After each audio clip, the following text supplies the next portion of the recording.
Les mathématiques au collège. J'en ai vraiment marre de rouler. S'il te plaît, c'est quand qu'on arrive à Paris? Pour calculer le temps qu'il reste, je vais utiliser une formule de physique. Je sais que la vitesse moyenne d'un corps mobile qui parcourt une distance d en un temps t est le quotient vitesse égale la distance parcourue divisé par le temps mis pour le parcourir.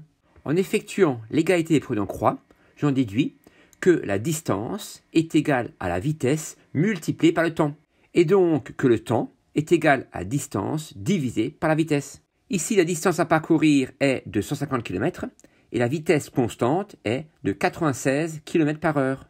Et en effectuant la division 150 divisé par 96, j'obtiens que le temps est égal à 1,5625 heures. Je vais convertir ce nombre d'heures en nombre d'heures, minutes, secondes.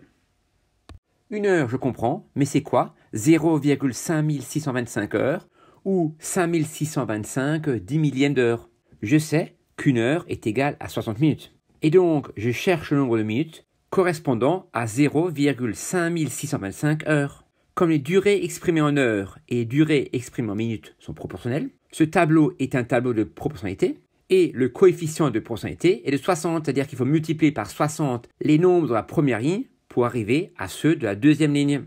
Et 0,5625 heures multiplié par 60 est égal à 33,75 minutes.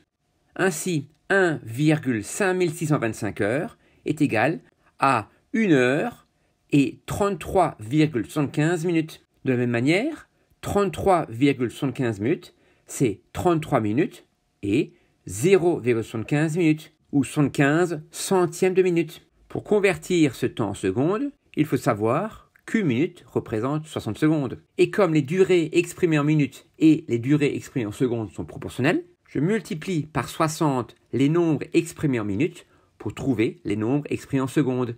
Et 0,75 minutes est égal à 0,75 minutes fois 60, c'est-à-dire à 45 secondes.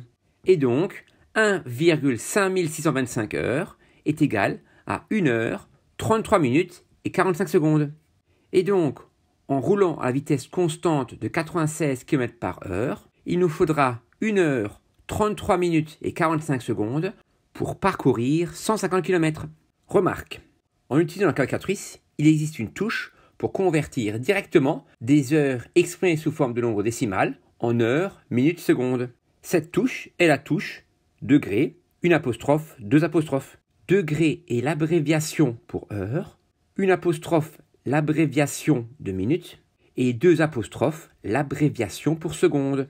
Donc il faut taper 1,5625 heures.